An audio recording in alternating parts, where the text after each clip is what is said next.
시간이 되었습니다. 우리 함께 신앙 고백하심으로 3월 둘째 주 주일 예배를 우리 하나님 앞에 올려드리겠습니다.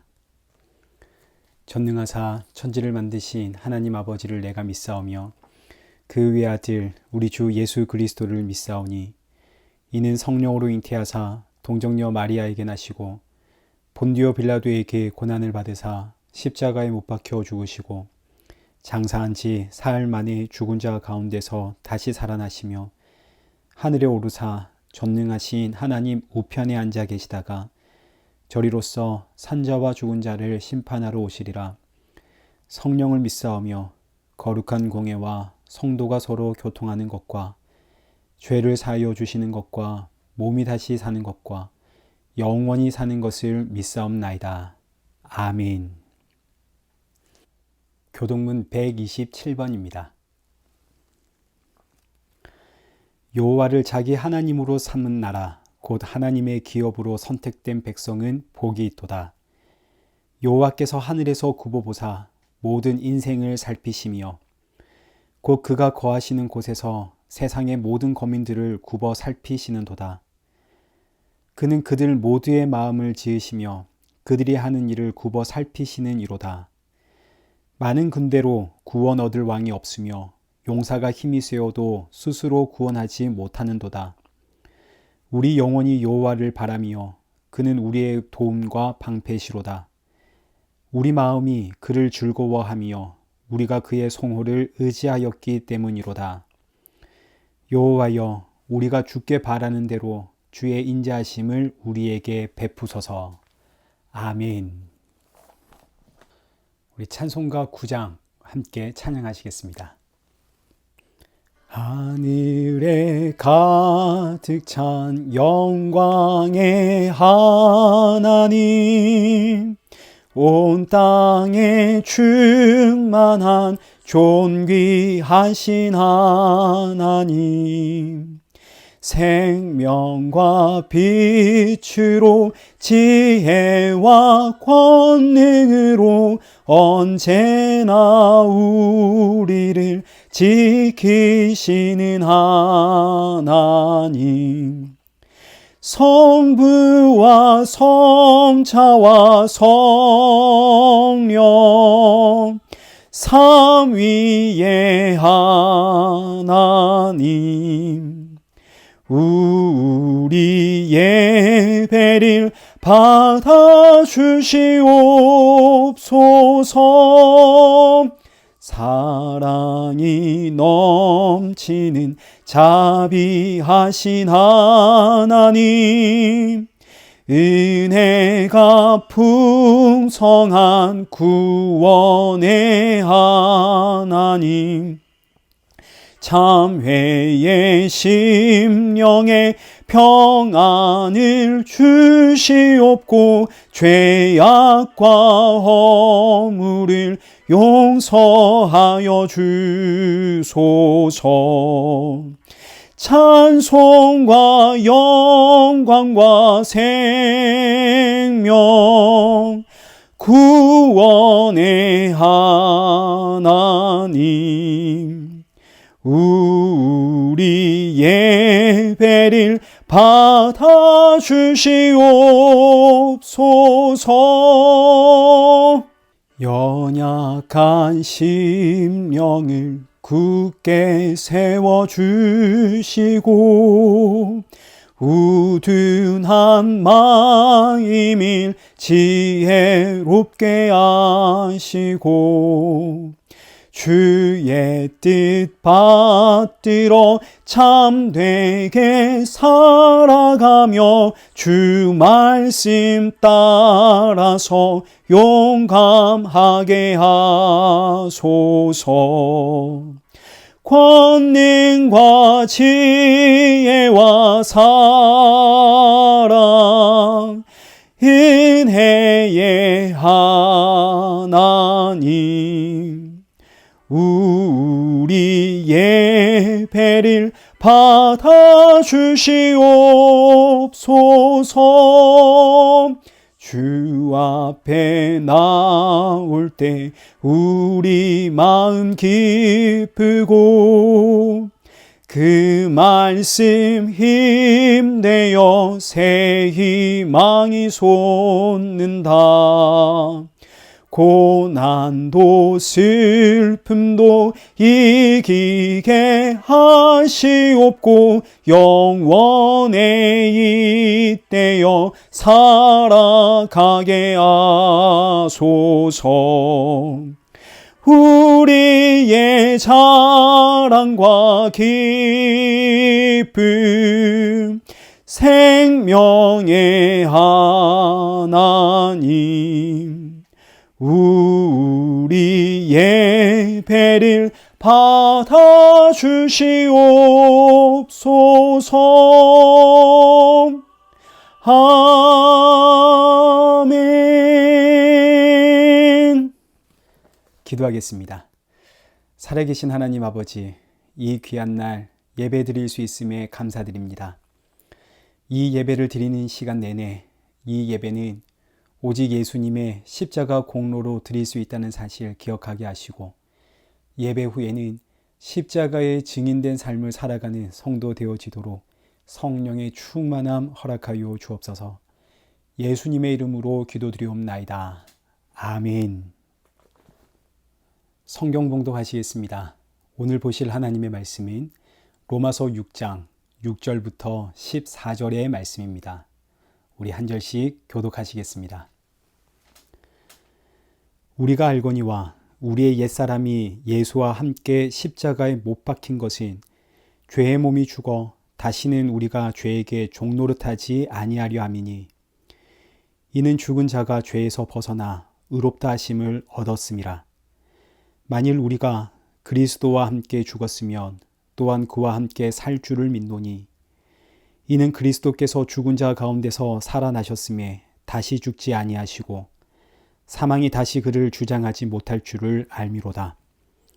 그가 죽으심은 죄에 대하여 단번에 죽으심이요 그가 살아계심은 하나님께 대하여 살아계심이니, 이와 같이 너희도 너희 자신을 죄에 대하여는 죽은 자요 그리스도 예수 안에서 하나님께 대하여는 살아있는 자로 여길지어다. 그러므로 너희는 죄가 너희 죽을 몸을 지배하지 못하게 하여 몸의 사욕에 순종하지 말고, 또한 너희 지체를 불의의 무기로 죄에게 내주지 말고, 오직 너희 자신을 죽은 자 가운데서 다시 살아난 자와 같이 하나님께 드리며 너희 지체를 의의 무기로 하나님께 드리라. 죄가 너희를 주장하지 못하리니 이는 너희가 법 아래에 있지 아니하고 은혜 아래에 있음이라. 아멘. 교회 소식 알려드리겠습니다. 헌금과 말씀 후원은 이 옆에 있는 영상을 참고해 주시면 감사하겠습니다. 계속해서 우리 일회교회의 새로운 예배처를 위해서 기도 부탁을 드립니다. 지금은 사순절 기간입니다. 날 위해 십자가에 죽으신 그 예수님의 은혜를 더 많이 묵상하는 이 한 주가 되시기를 기도드립니다. 오늘 본문의 말씀은 로마서 6장 6절에서 14절까지의 말씀입니다. 너희를 의의 병기로 하나님께 드리라 라는 제목으로 말씀을 증거하겠습니다. 로마서 5장과 6장의 큰 주제는 죄가 더한 곳에 은혜가 더욱 넘쳤다입니다. 죄가 더해지니 은혜는 더욱 크게 넘치더라. 그러자 어떤 사람들이 하는 말이, 아이고, 그러면 은혜를 더욱 넘치게 하기 위해선 죄를 지어야겠네. 이런 주장을 하는 사람들에게 사도 바울은 그럴 수 없느니라. 죄에 죽은 우리가 어찌 그 가운데 더 살리요. 그리고 나서 죄에 대해 죽었다는 의미가 어떤 의미인지를 이제 쭉 설명하는 것이 6장 전체의 내용입니다. 지난주에 살펴보았던 것처럼 죄에 대해 죽었다는 것을 사도 바울은 세례를 통해서 우리에게 설명을 하고 있습니다. 세례란 예수님과 하나가 되었음을 뜻합니다. 예수님과 하나가 되어서 예수님과 함께 죄와 사망에서 죽고, 그리고 예수님과 함께 의와 생명으로 부활하는, 이때 우리는 죄와 사망의 영역에서 세례를 통해 하나님과 하나가 되어 의와 생명의 영역으로 옮겨졌습니다. 죄에 대해 죽었다는 의미는 우리가 이제 다시는 죄를 안 짓는 인생이 되었다, 이런 의미가 아니라 죄의 영역에서 벗어났다는 의미이고 더 이상 죄의 통치를 받지 않는다라는 뜻입니다. 과거에 나는 죄와 사망의 통치를 받으며 살았습니다. 그래서 그 끝은 영원한 형벌입니다. 지옥 심판. 그러나 이제는 의와 생명이신 예수님의 통치를 받으며 삽니다. 이 끝은 영원한 생명이고 구원입니다. 과거에 나는 죄와 사망의 영역에서 살았지만 이제는 의와 생명의 영역에서 살고 있습니다. 이것이 바로 죄에 대하여 죽었다는 뜻입니다. 죄가 만들어내는 결과, 그 사망과 죽음과 심판이 더 이상 나에게 아무런 영향을 미치지 못한다는 뜻입니다. 나는 지금 예수님과 하나가 되었습니다. 죄라고 하는 것은 큰 의미로 볼 때에 하나님으로부터 끊어진 것이 죄입니다. 과거에는 하나님으로부터 끊어져 있었던 죄인입니다. 그러나 이제는 참 하나님이신 예수님과 하나가 되었습니다. 그러니 나는 더 이상 죄인이 아니죠. 예수님과 하나 된 의인입니다. 예수님이 의인이시기에 예수님께 붙어있는 나도 의인이 되는 거죠. 이게 바로 죄에 대해 죽었다라는 뜻입니다. 이렇게 죄에 대해 죽었다는 설명이 이제 오늘 본문 6절에서 11절까지 이어지는데 이제 6절부터 한번 보겠습니다. 우리가 알거니와 우리의 옛사람이 예수와 함께 십자가에 못 박힌 것은 죄의 몸이 죽어 다시는 우리가 죄에게 종노릇하지 아니하려 함이니 우리의 옛사람이 예수님과 하나가 되어 십자가에 못 박혔습니다. 이 당시 종이 주인의 품을 떠날 수 있는 유일한 방법은 죽는 겁니다. 종은 죽어야만 주인의 품에서 떠날 수가 있습니다. 이 땅에 태어나는 모든 사람은 죄와 사망의 매인, 죄의 종으로 태어납니다. 죄의 종에서 벗어날 수 있는 방법은 죽는 거죠. 그런데 죄 문제가 해결되지 않은 채로 죽으면 그 죽음이 무슨 의미가 있겠습니까? 그래서 예수님께서 나 대신 십자가에 죽으심으로, 그런데 이때 중요한 것은 내가 예수님과 하나가 되었다. 여러분, 이게 중요한 겁니다. 예수님과 하나가 되어 단순히 예수님 홀로 십자가에 죽으신 것이 아니라 내가 예수님 안으로 들어가 예수님과 하나가 되어 6절 하반절에 기록된 말씀처럼 다시는 우리가 죄에게 종노릇하지 못하도록 예수님과 함께 십자가에서 죽었습니다. 이 죽음으로 인해 7절 죄에서 벗어나 의롭다 하심을 얻게 되었습니다. 예수님과 함께 십자가에 죽은 이 사건은 단순히 죄에서 벗어난 사건이 아니라 내가 의롭다 칭함을 받게 된 사건입니다. 여기서도 중요한 것이 내가 의로워진 것이 노력해서 얻은 것이 아니라는 사실입니다. 이거 값없이 얻은 겁니다. 그리고 이제 나는 앞으로 천천히 의로워지는 것이 아니라 단번에 의롭다함을 받은 겁니다. 단번에 의롭다함을 받은 것. 예수님과 함께 십자가에 죽었을 때에 나는 죄에서 벗어나게 되었고 동시에 의롭다 하심을 받았습니다. 이 의롭다 하심은 내가 노력해서 얻은 것도 아니고 내가 앞으로 천천히 의로워지는 것도 아닙니다. 예수님과 함께 십자가에 죽었을 때에 그 예수님으로 인해서 내가 예수님 안에 있다는 그 사실 하나로 나는 의롭다함을 얻었습니다. 단번에 얻었습니다. 그러니까 하나님 앞에서 의롭다함을 받는 것은 내가 노력해서 만들어내는 것이 아니라는 뜻입니다. 하나님 앞에서 의로우신 분은 오직 예수님 한 분뿐이시고 그 예수 그리스도 안에 내가 있을 때 그때 내가 의롭다 칭함을 받는 겁니다. 오늘 저와 여러분이 하나님 앞에서 의롭다 칭함을 받는다면 그 이유는 내가 어디에 있기 때문인가요? 예수 그리스도 안에 있기 때문입니다. 내가 전도해서 내가 오래 참고 온유하고 자비와 사랑을 실천했기 때문에 그래서 내가 하나님 앞에 의롭다 칭찬받는 게 아닙니다. 예수 그리스도 안에 있기 때문에 의롭다 칭찬을 받는 겁니다. 우리는 하나님 앞에 잘했다 칭찬받는 성도가 되기를 원합니다. 하나님은 내가 어떻게 해야 너 참 잘했다 칭찬하실까요? 나의 행위로 칭찬받는 게 아닙니다. 하나님 앞에 칭찬받을 만한 행위는 나에게서 나오지 않습니다. 오직 우리가 예수 그리스도 안에 있을 때 그때 하나님은 나를 잘했다 칭찬하십니다.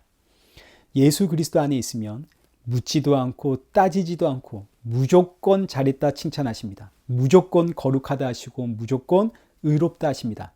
그래서 하는 말이 아이고 그러면 예수님 안에 있으면 아무것도 안 해도 되겠네. 예수님 안에 있으면 그럼 죄 지으며 살아도 되겠네. 이런 질문이 나올 수밖에 없고 사도 바울은 그럴 수 없느니라. 왜 그럴 수 없는지 우리 그 이유를 계속해서 살펴보겠습니다. 8절과 9절입니다. 만일 우리가 그리스도와 함께 죽었으면 또한 그와 함께 살 줄을 믿노니 우리가 예수님과 함께 죽었다면 예수님과 함께 다시 살 겁니다. 왜냐하면 9절 이는 그리스도께서 죽은 자 가운데서 살아나셨음에 다시 죽지 아니하시고 사망이 다시 그를 주장하지 못할 줄을 알미로다. 예수님이 죽음에서 다시 살아나셨기 때문에 예수님 안에 있는 우리도 정말 예수님과 함께 십자가에서 죽었다면 반드시 예수님과 함께 살아날 거라는 이야기입니다. 자, 그리고 10절과 11절 죄에 대해 죽었다는 말씀에 대한 결론입니다. 그가 죽으심은 죄에 대하여 단번에 죽으심이요 그가 살아계심은 하나님에 대하여 살아계심이니 이와 같이 너희도 너희 자신을 죄에 대하여는 죽은 자요 그리스도 예수 안에서 하나님께 대하여는 살아있는 자로 여길지어다. 죄에 대해서 죽었다는 의미는 예수님과 하나가 되어 예수님과 함께 죽고 예수님과 함께 살아났다는 뜻입니다. 더 이상 죄의 통치를 받지 않고 의와 생명 나라의 백성이 되었습니다. 자, 여기서 또 중요한 것이 11절 마지막에 기록되어 있는 여길지어다 라는 단어입니다. 예수님과 함께 죽고 함께 살아있는 자로 여길지어다. 이 말씀의 의미는 이 내용이 예수님과 함께 죽고 예수님과 함께 살아났다는 이 내용이 우리가 경험하고 체험한 것이 아니라는 뜻입니다.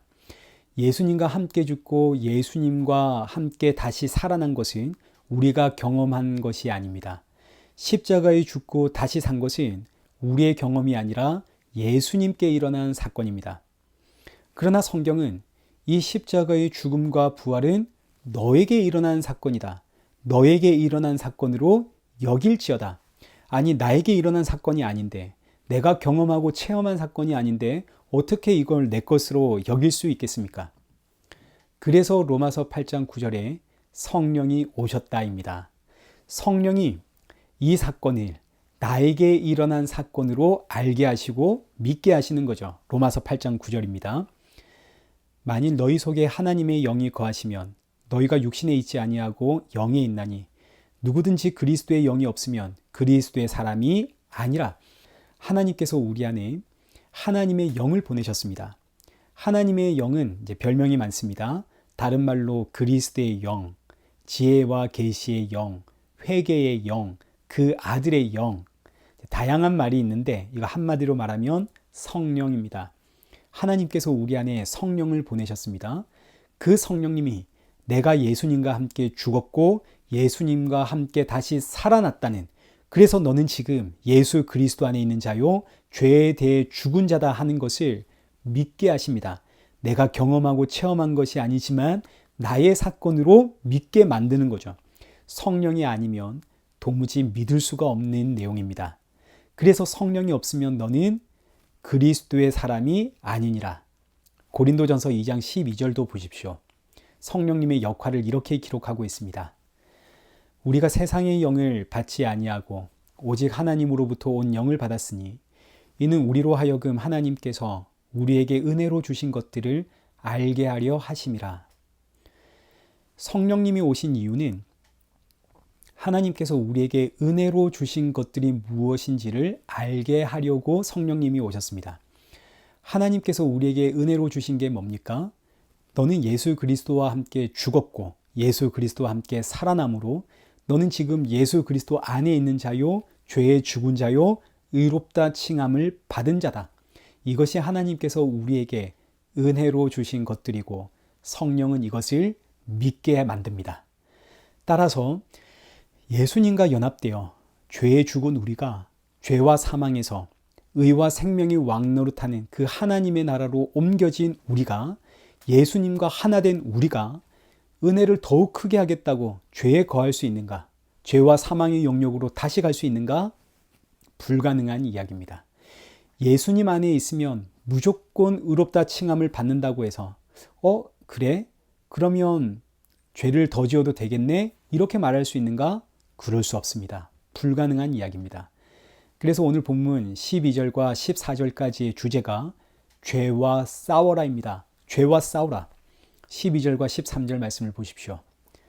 그러므로 너희는 죄가 너희 죽을 몸을 지배하지 못하게 하여 몸의 사욕에 순종하지 말고, 또한 너희 지체를 불의의 무기로 죄에게 내주지 말고, 오직 너희 자신을 죽은 자 가운데서 다시 살아난 자와 같이 하나님께 드리며 너희 지체를 의의 무기로 하나님께 드리라. 우리는 분명히 죄에 대해 죽은 자입니다. 이제는 죄가 우리에게 아무런 영향을 미치질 못합니다. 그런데 12절과 13절의 말씀은 우리 안에 여전히 죄가 살아있다라고 이야기를 하십니다. 너희 안에 죄가 살아있으니 죄가 너희를 지배하지 못하게 해라. 죄와 싸워라. 너희 지체를 불의의 무기로 죄에게 내주지 말고 의의 무기로 하나님께 드려라. 죄와 싸워라. 아니 대체 이게 무슨 이야기입니까? 죄에 대해 죽은 자인데 왜 내 안에 죄가 있다 하시나요? 또 예수님 안에 있으면 죄를 죄로 보지 않는다라고 하셨으면서 왜 죄와 싸우라 하십니까? 자, 이게 이런 뜻입니다. 먼저 죄에 대해 죽었다는 말은 통치의 영역이 바뀌었다는 뜻입니다. 과거에는 죄와 사망이 다스리는 그 통치 아래 살고 있었다면 이제는 예수님과 함께 죽고 다시 살아남으로 의와 생명이 왕노릇하는 이 통치의 영역으로 우리가 옮겨졌습니다. 우리의 신분이 바뀐 겁니다. 그러나 신분은 완전히 바뀌었지만 실제로 우리에게 바뀐 것은 아무것도 없습니다. 실제로 이 현실에서 우리에게 일어난 변화는 아무것도 없죠. 죄와 사망의 나라에서 의와 생명의 나라로 옮겨졌지만, 이거 이미 완료된 사건입니다. 우리는 이렇게 옮겨졌지만, 그러나 지금 우리의 현실은 여전히 죄가 왕노릇하는 세상에 살고 있고, 그리고 이 육신과 나의 본성은 여전히 죄를 기억하고 있고 죄 아래에 있습니다. 그래서 사도 바울의 신음과 같은 그 고백이 로마서 7장 18절 이하에 기록된 말씀입니다. 내 속, 곧 내 육신에 선한 것이 거하지 아니하는 줄 아노니 원함은 내게 있으나 선을 행하는 것은 없노라. 나는 분명히 의와 생명의 나라로 왔습니다. 하나님 나라의 백성입니다. 그런데 내 몸을 보니까 내 몸에는 선한 것이 없습니다. 내 마음은 분명히 하나님의 백성답게 살아가고 싶은데, 그런데 19절 보십시오. 내가 원하는 바 선은 행하지 아니하고 도리어 원하지 아니하는 바 악을 행하는도다. 내 몸이 죄를 기억하고 있습니다. 그런데 이 죄의 뿌리가 얼마나 깊고 강한지 내가 원하는 그 선을 행하지 못하고 도리어 나는 악을 행하고 있습니다. 여기서 선이라고 하는 것은 예수님 믿는 것이 선입니다. 하나님 앞에서의 선은 오직 예수님 뿐이죠. 예수님 믿는 게 선입니다. 그런데 나를 보니까 예수님 믿고 산다고 하면서도 나는 예수님 믿는 성도처럼 안 살고 있더라. 예수님을 믿고 의지하며 사는 것조차 내 안에서는 나오지가 않더라. 여러분, 이거 우리가 전부 경험하고 있는 현실의 내용입니다. 우리는 매 순간을 예수님 안 믿는 사람처럼 살아가지 예수님 믿는 사람처럼 살아가는 순간은 얼마 되지가 않습니다. 그래서 사도 바울의 탄식이 22절, 내 속사람으로는 하나님의 법을 즐거워하되 내 지체 속에서 한 다른 법이 내 마음의 법과 싸워 내 지체 속에 있는 죄의 법으로 나를 사로잡는 것을 보는도다. 오라 나는 공고한 사람이로다. 이 사망의 몸에서 누가 나를 건져내랴. 통치의 영역은 바뀌었습니다. 나의 주인은 이제 예수님입니다. 나의 머리는 예수님이 되십니다. 그런데 나는 여전히 죄와 사망의 몸에 매여 있습니다. 그래서 나오는 탄식입니다. 오라, 나는 공고한 사람이로다. 이 사망의 몸에서 누가 나를 건져내랴. 그런데 이제 바로 그 다음에 이어지는 말씀은 감사입니다. 25절. 우리 주 예수 그리스도로 말미암아 하나님께 감사하리로다. 아니 방금까지는 사망의 몸에 매여 죄를 짓고 있다고 탄식했으면서 왜 갑자기 하나님께 감사하다고 고백하나요? 그 이유가 8장 1절입니다. 그러므로 이제 그리스도 예수 안에 있는 자에게는 결코 정죄함이 없나니 그리스도 예수 안에 있는 자, 의와 생명의 영역으로 옮겨진 자는 결코 정죄함이 없습니다. 정죄함이 없다는 말은 심판이 없다는 뜻입니다. 죄를 지어도 죄의 법에 자꾸 걸려 넘어지고 쓰러지고 자빠져도 정죄함이 없습니다. 하나님의 심판이 없습니다. 왜요? 나는 지금 예수님 안에 있거든요. 의와 생명과 은혜가 되시는 그 예수 그리스도 안에 지금 내가 있기에 심판이 없습니다. 그래서 터져 나오는 감사죠. 내 몸을 볼 때는 좌절하게 되고 절망하게 됩니다. 내가 무슨 성도냐? 이렇게 죄를 짓고 돌아서면 또 죄를 짓고 그렇게 결단하고 다짐했는데 이 입술에서는 또다시 악한 말이 터져 나오고 악한 생각들이 멈추지를 않고 그럼에도 불구하고 감사가 나오는 이런 나에게 정죄함이 없기 때문에 왜 정죄함이 없나요? 내가 예수 그리스도 안에 있거든요. 예수님의 보혈이 지금 나를 덮고 있기 때문에 내가 예수님과 하나가 되었기 때문에 만약 내가 심판을 받아야 한다면 나와 한 몸이신 예수님도 심판을 받아야 합니다. 내가 만약 지옥 형벌을 받아야 한다면 예수님도 나와 함께 지옥 형벌을 받아야 합니다. 예수님과 나는 한 몸이 되었기 때문에 이때 내가 예수님과 한 몸이 된 것은 나의 행위로 된 것이 아닙니다. 내가 말씀대로 살아서 혹은 내가 선을 행하고 자비와 온유와 오래 참음과 사랑하는 삶을 실천했기 때문에 그래서 예수님과 하나가 된 것이 아니라 그때 나는 죄의 종노릇하고 있었습니다. 죄의 종노릇하던 나를 예수님이 찾아오셔서 값없이 예수님과 한 몸 되게 하셨습니다. 나의 행위를 보고 한 몸 되게 하신 것이 아니기 때문에 나의 행위로 인해 예수님으로부터 끊어지는 것도 아닙니다. 그래서 로마서 8장 35절 이제는 그 무엇도 우리를 예수님에게서 끊어낼 수가 없습니다. 누가 우리를 그리스도의 사랑에서 끊으리요? 환난이나 공고나 박해나 기근이나 적신이나 위험이나 칼이랴. 38절 다른 어떤 피조물이라도 우리를 우리 주 그리스도 예수 안에 있는 하나님의 사랑에서 끊을 수 없으리라. 여러분 이것이 우리가 받은 구원입니다. 그러니까 이제는 죄를 지었냐 죄를 안 지었냐 하는 것이 중요하지 않습니다. 우리가 어디에 있느냐 하는 것이 중요한 겁니다. 죄와 사망이 왕노릇하는 이 세상에 속해 있느냐 아니면 의와 생명 되시는 예수 그리스도 안에 있느냐. 예수 그리스도 안에 있는 자는 아무리 죄를 지어도 무조건 구원입니다. 아무리 죄를 지어도 무조건 의인이고 무조건 잘했다 칭찬을 받습니다. 예수 그리스도 밖에 있는 자는 아무리 선하고 착한 일을 해도 그는 선한 죄인이고 착한 죄인에 지나지 않습니다. 아니 그러면 죄 지어도 되겠네? 죄 지어도 예수님 안에 있으면 무조건 의인이고 칭찬을 받으니까 아니요, 그럴 수가 없습니다. 예수님 안에 있으면 이 모든 것이 감사인 것이지 아이고 그러면 죄를 더 지어도 되겠네? 나 아무것도 안 해도 되겠네? 이렇게 나올 수가 없는 겁니다. 그래서 오늘 본문 14절 결론의 말씀입니다. 14절이 죄가 너희를 주장하지 못하리니 이는 너희가 법 아래에 있지 않고 은혜 아래에 있음이라. 죄가 너희를 주장하지 못하리니 이는 너희가 법 아래에 있지 않고 은혜 아래에 있기 때문이다. 법 아래에 있는 것과 은혜 아래에 있는 것의 차이를 설명해 주는 가장 좋은 비유가 달란트 비유입니다. 여러분 달란트 비유 다 아시죠? 1달란트, 2달란트, 5달란트. 주인이 먼 길을 떠나면서 종들에게 나눠 주었습니다. 이 달란트를 이제 어떻게 사용하느냐는 전적으로 이 종들에게 달려 있는 겁니다. 여기서 법 아래에 있는 종과 은혜 아래에 있는 종이 나뉘게 됩니다. 법 아래에 있는 종은 그동안 주인이 법이었습니다. 그래서 그 법이신 주인 밑에서 정말 열심히 최선을 다해 일했습니다. 누가 봐도 충성된 종입니다. 그런데 어느 날 주인이 1달란트를 맡기고 길을 떠났습니다. 법이 사라졌죠. 법이 사라졌으니까 일을 할 이유가 없습니다. 이제 법이 없으니까요.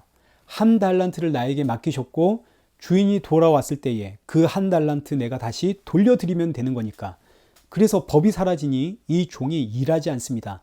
그 달란트 땅에 묻어둡니다. 나중에 주인이 부르면 그거 다시 돌려드리려고. 이게 법 아래에 있는 종의 생각입니다.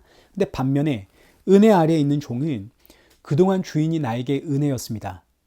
주인이 있을 때도 은혜로 일했고 주인이 먼 길을 떠나면서 달란트를 맡기자 이건 역시 너무너무 감사하고 은혜이기에 기쁨으로 충성하여 달란트를 남겼습니다. 여러분, 이것이 법 아래에 있는 종과 은혜 아래에 있는 종의 차이입니다. 법 아래에 있는 종은 법이 사라진 그 은혜의 나라, 그 예수님의 나라의 이야기를 들으면 법이 없다고? 아이고, 그러면 아무것도 안 해도 되겠네. 예수님 안에 있으면 그럼 죄를 더 지어도 되겠네. 그래도 칭찬받고 의롭다함을 받는다며. 그래서 아무것도 안 하고 죄를 더 지어도 되겠다라고 생각을 하는데, 이런 생각은 전부 누구를 위한 건가요? 이런 생각들은 결국 전부 나를 위한 겁니다. 나 좋자고 나오는 생각들이죠. 나 좋자고. 나 그럼 아무것도 안 해도 되겠네. 나 그럼 죄 지어도 되겠네. 여러분, 이것이 바로 법 아래에 있는 종들의 특징입니다. 법 아래에 있는 종은 철저하게 나만 생각하게 됩니다. 그래서 하는 소리가 법이 없으니 아무것도 안 해도 되겠네. 죄 더 지어도 되겠네. 그러나 반면 은혜 아래에 있는 종은 예수님의 나라, 그 은혜의 나라에 대해 들으면 얼마나 감사한지 은혜가 넘쳐 자발적으로 충성하게 됩니다. 누가 시킨 것이 아닙니다. 그저 감사로 나옵니다. 그래서 14절, 너희는 법 아래 있지 않고 은혜 아래 있음을 기억해라. 자, 이제 여기까지의 말씀을 한번 정리해 보겠습니다. 성도는 죄와 사망의 나라에서 의와 생명의 나라로 옮겨졌지만, 그러나 현실은 변한 것이 없고 내 몸은 여전히 죄를 기억하는 죄의 몸입니다. 그래서 끊임없이 죄가 내 안에서 터져 나옵니다. 그러나 내가 아무리 그 죄에 넘어지고 자빠져도 나는 생명이신 예수 그리스도 안에 있기 때문에 죄가 나를 사망과 그 심판으로, 그 영벌의 자리로 끌고 가지를 못합니다. 그래서 예수 그리스도 안에 있는 자는 불법이 사함을 받고 죄가 가리워짐을 받고 죄를 죄로 인정하지를 않습니다. 그러면 죄를 더 지어도 된다는 이야기입니까? 아니요, 그럴 수가 없죠. 이 은혜 아래에 있는 성도는 죄를 더 짓는 것이 아니라 이 은혜가 너무너무 감사하여 자발적으로 하나님 앞에, 예수님 앞에 충성하게 됩니다. 자, 이제 여기서 질문이 하나 생깁니다. 예수 그리스도 안에 있으면 불법이 사함을 받고 죄가 가리워지고 심지어 죄를 죄로 인정하지 않는다 하셨는데, 그런데 왜 오늘 본문 12절과 13절에서는 죄와 싸우라고 명하십니까? 12절에 죄가 너희 죽을 몸을 지배하지 못하게 죄와 싸우라. 13절에서도 너의 몸을 불의의 병기로, 불의의 무기로 죄에게 내주지 말고 의의 병기로 하나님께 드려라. 죄와 싸우라는 이야기입니다. 아니, 예수 그리스도 안에 있으면 죄를 죄로 인정하지 않는다고 하셨으면서 왜 죄와 싸우라고 하시나요? 여러분, 여기에는 두 가지의 이유가 있습니다. 성도의 유익을 위한 겁니다. 첫째, 내 안에 죄와 싸우면 여러분 누가 이깁니까? 사도 바울의 고백을 보십시오. 오라, 나는 공고한 사람이로다. 내 속사람으로는 하나님의 법을 즐거워하지만 죄의 법으로 나를 사로잡아 가는도다. 내 안에 죄의 법과 싸우면 누가 이긴다고요? 죄의 법이 이깁니다. 아니, 죄와 싸우라 하셨으면 죄와 싸워서 이길 수 있는 그런 몸을 나에게 주셔야 하는 거 아닙니까? 그런데 이 몸은 지금 죄와 싸워서 이길 수 있는 그런 몸이 아닙니다. 그런데 이런 몸으로 죄와 싸우라고 하다니, 하나님 이러시면 안 되는 거 아닙니까? 하나님 왜 이런 몸으로 죄와 싸우라 명하십니까? 그 이유는 하나님의 목적은 우리가 죄와 싸워서 이기는 것, 죄에서 승리하는 것, 여기에 있는 것이 아니기 때문입니다. 하나님의 목적은 성도의 정체성에 있습니다. 출애굽한 성도의 정체성은 어린 양의 피입니다. 그날에 어린 양의 피로 출애굽을 했습니다. 예수님의 그 보혈로 죄와 사망의 나라에서 의와 생명의 나라로 우리가 옮겨졌습니다. 여러분, 이것이 성도의 정체성입니다.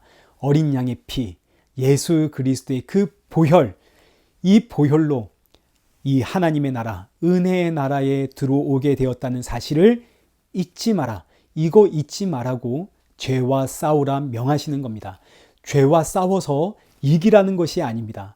죄와 싸워서 승리하는 것, 여러분, 이것이 목적이라면 죄와 싸워 이길 수 있는 그런 몸을 우리에게 주셨을 겁니다. 그러나 우리가 알다시피 여러분, 죄와 싸워서 이기십니까? 못 이깁니다. 죄와 싸워서 승리하는 순간보다 승리하지 못하는 순간이 훨씬 많습니다. 그래서 나는 이런 나를 볼 때마다 나는 이렇게 연약한데, 이렇게 죄에 무기력한데, 나는 이 입술조차 다스리질 못하는데, 이런 내가 예수님 때문에 구원을 받고, 이런 내가 예수님 때문에 의롭다 칭찬을 받는구나.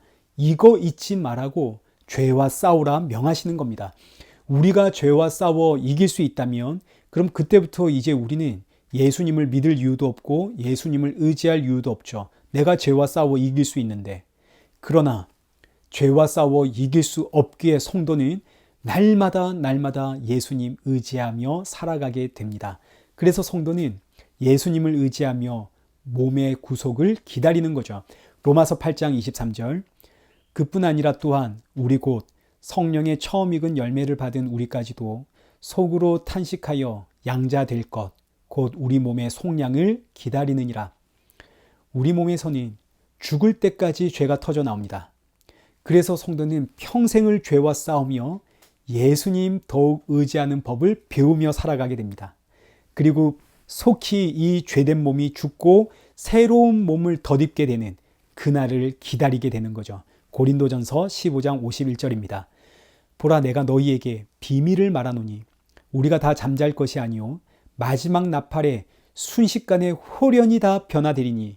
53절, 이 썩을 것이, 죄된 몸, 우리의 몸을 이야기하는 겁니다. 이 썩을 것이 반드시 썩지 아니할 것을 입겠고 이 죽을 것이 죽지 아니함을 입으리로다.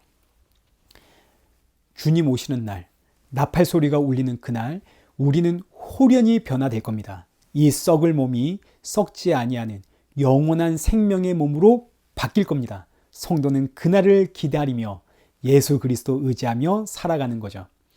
그래서 여러분, 죄와 싸우는 것은 성화의 이야기가 아닙니다. 흔히 말하길 구원에는 단계가 있다 그럽니다. 이걸 구원의 서정이라 그러는데 9가지의 단계로 보통 구분을 짓습니다. 소명, 중생, 믿음, 회심, 칭의, 양자, 성화, 견인, 영화. 그런데 이 구원의 서정은, 이 구원의 단계는 논리적으로 활짝 펼쳐놓은 것이지 시간적 순서의 개념이 아닙니다. 이 모든 단계는 동시다발적으로 단번에 한 번에 일어난 사건입니다. 하나님이 나를 부르셨고 내 안에 믿음 넣어주셨고 회심을 하게 하셨고 의롭다 불러주셨으니 이제 거룩한 삶을 살아가자, 이게 아닙니다. 주께서 나를 부르셨을 때에, 나에게 믿음 넣어주셨을 때에, 나를 의롭다 칭하셨을 때에, 그때 성화, 거룩함도 동시에 일어났습니다. 성도는 점진적으로 거룩해져 가는 것이 아니라 이미 거룩함을 받았습니다. 성도가 점진적으로 거룩해진다면 우리에게 소망이 없습니다. 여러분, 예수님을 처음 믿었을 때와 지금 여러분 얼만큼 거룩해졌나요? 여러분, 이렇게 점진적으로 거룩해져 간다면 우리에겐 소망이 없습니다. 우리에게 무슨 거룩이 있습니까? 히브리서 10장 10절 말씀을 보십시오. 이 뜻을 따라 예수 그리스도의 몸을 단번에 들이심으로 말미암아 우리가 거룩함을 얻었노라. 성도의 거룩함은 노력해서 쟁취하는 것이 아닙니다. 죄와 싸워서 만들어가는 것이 아닙니다. 주께서 나를 부르실 때 그때 단번에 얻었습니다. 예수 그리스도가 그 몸을 단번에 들이심으로 말미암아 우리가 거룩함을 얻었노라. 여러분, 우리는 이미 거룩한 성도입니다. 그러나 그럼에도 불구하고 죄와 싸우는 이유는 거룩해지기 위해서 싸우는 것이 아니라 나는 이렇게 죄에 무기력한 연약한 죄인인데 예수님의 십자가 보혈 때문에 사는구나. 그 예수님 때문에 구원을 받고 예수님 때문에 의롭다 칭함을 받고 거룩하다 칭함을 받는구나. 이거 잊지 말라고. 날마다 예수 의지하며 살으라고. 그래서 죄와 싸우라 명하시는 겁니다. 성도는 날마다 죄와 싸우는 겁니다. 그래서 대표적인 천국 비유가 혼인잔치 예복의 비유입니다. 왕의 혼인잔치에 들어가려면 왕이 주는 예복을 입어야 됩니다. 내가 준비한 옷이 아무리 멋지고 좋아도 이 옷 입고 들어가면 쫓겨납니다. 하나님이 준비하신 예복을 입고 들어가는 거죠. 이 예복이 바로 예수님의 십자가의 보혈입니다. 천국은 하나님, 저 오늘 죄와 싸워 승리했어요. 그 승리를 쌓고 싸워서 가는 나라가 아닙니다. 무엇보다 우리는 이렇게 승리할 수도 없죠. 오늘은 혹 승리했어도, 지금은 승리했어도 돌아서는 순간 무너져 내리는 것이 우리의 인생입니다. 그래서 천국은 내가 죄와 싸워 이겼다는 그 의를 챙겨서 가는 나라가 아니라 예수님의 보혈을 입고 나아가는 나라입니다. 예수님의 보혈이 아니면 나는 안 됩니다. 이거 알으라고 죄와 싸워라. 죄와 싸워야 하는 이제 두 번째 이유는 우리를 십자가의 증인으로 부르셨기 때문입니다. 지상 명령입니다. 마태복음 28장 19절. 그러므로 너희는 가서 모든 민족으로 제자를 삼으라. 사도행전 1장 8절. 땅끝까지 이르러 내 증인이 되라. 예수님의 증인, 십자가의 증인으로 우리를 부르셨습니다. 이게 우리를 부르신 사명입니다. 우리를 부르신 소명. 십자가의 증인이 되어라고. 성도가 성도답게 산다는 말은 예수님의 그 증인으로 살아간다라는 뜻입니다. 십자가의 증인, 복음의 증인으로 살아가기 위해서 성도는 오늘도 죄와 싸우는 겁니다. 나의 삶의 모습이 복음 증거에 장애가 되지 않도록, 내 삶의 모습이 예수님의 구원을 가리지 않도록, 그래서 성도는 죄와 싸우는 거죠. 에베소서 6장 13절에 그러므로 너희는 하나님의 전신갑주를 취하라. 진리의 띠를 띠고 의의 호신경을 붙이고 복음의 신을 신고 믿음의 방패를 들고 구원의 투구를 쓰고 성령의 검을 들어라. 이렇게 무장하며 나아가야 하는 이유는 에베소서 6장 19절 입을 열어 복음의 비밀을 담대히 전하기 위해서입니다.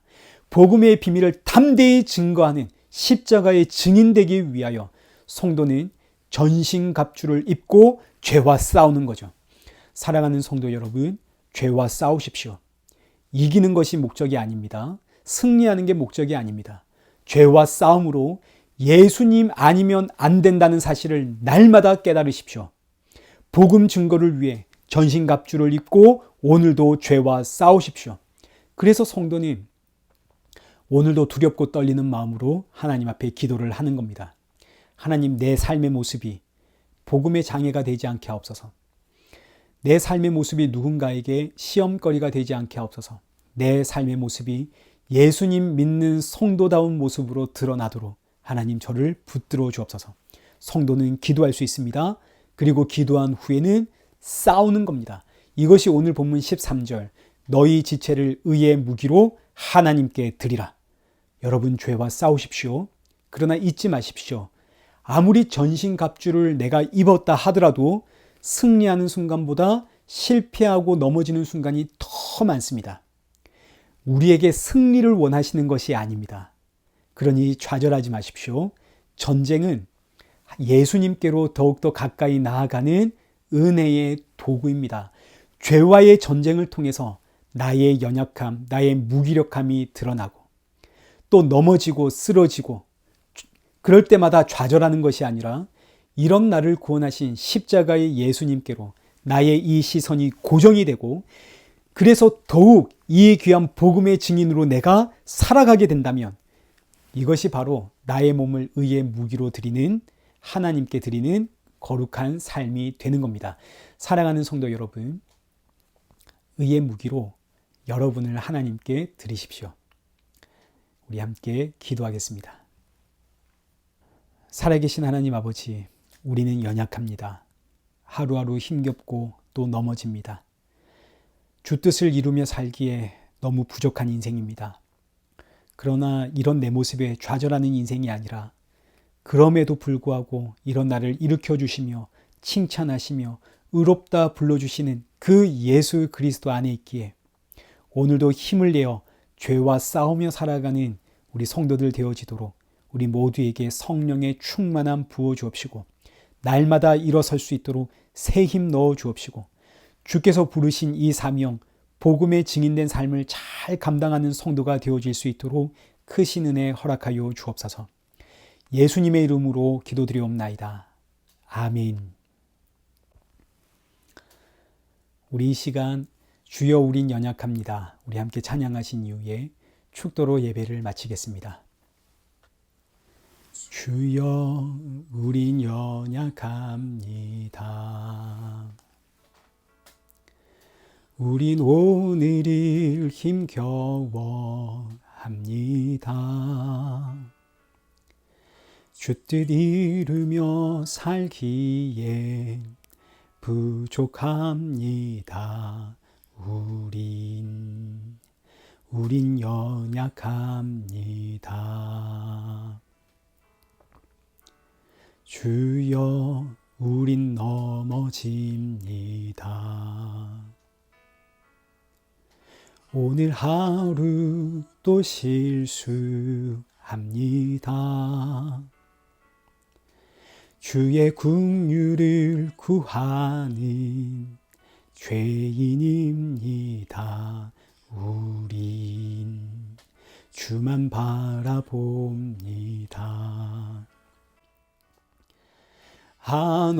한없는 주님의 은혜 온 세상 위에 넘칩니다. 가릴 수 없는 주 영광 온 땅 위에 충만합니다. 주님만이 길이오니 우린 그 길 따라갑니다.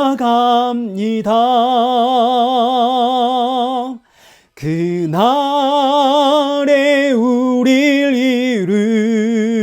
이루시 주는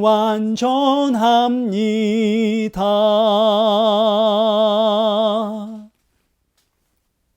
이제는 우리 주 예수 그리스도의 은혜와 성부 하나님의 크신 은혜와 성령 하나님의 위로교통 충만하심이 우리 주 예수 그리스도 다시 오시는 그날까지 죄와 싸움으로 더욱 예수님께 가까이 나아가며 주신 사명 잘 감당하길 소원하는 우리 일회교회와 성도들과 온 세계교회 머리머리 위에 이제로부터 영원토록 함께 있을지어다.